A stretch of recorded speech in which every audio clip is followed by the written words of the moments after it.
जन स्वराज की सबसे बड़ी सफलता यही है कि लोगों के पास एक विकल्प है।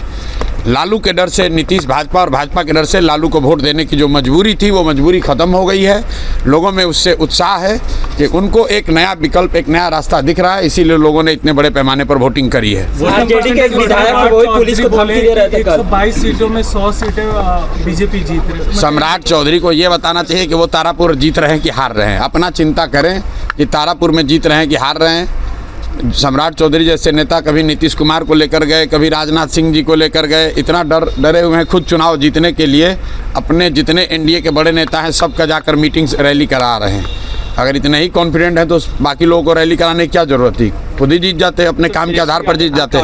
देखिए, तेजस्वी यादव कब कॉन्फिडेंट नहीं थे कि कल कॉन्फिडेंट दिखे आपको? ये लोग तो चुनाव के 6 महीना पहले, साल भर पहले ही कॉन्फिडेंट है कि हम ही मुख्यमंत्री बनेंगे। तो ऐसे लोग जिनको अपनी कोई जानकारी है नहीं, ज़मीन पर घर से बाहर निकले, पार्टी के दम पर, जाति के दम पर या भाजपा विरोध के नाम पर भीड़ इकट्ठा हुई, गए 2 मिनट भाषण वसन किया, घर पर चले आए।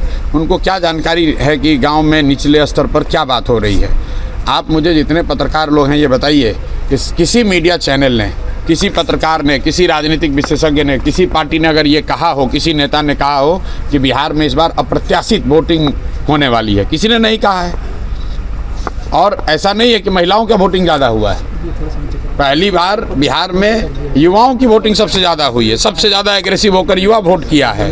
तो अगर युवा वोट कर रहा है तो अपने भविष्य के लिए वोट कर रहा है, बिहार में बदलाव के लिए वोट कर रहा है, बेहतरी के लिए वोट कर रहा है। स्टेटस को के लिए इतना बड़ा वोट पड़ना यूजुअली संभव नहीं है। 1-2 अपवाद हो सकते हैं, लेकिन जहां कहीं भी पिछले 20 वर्ष में इस तरह से बढ़ चढ़कर वोटिंग हुई है वहां इनकम्बेंट पार्टियों को, सरकार को खामियाजा भुगतना पड़ा। राजद के एक विधायक है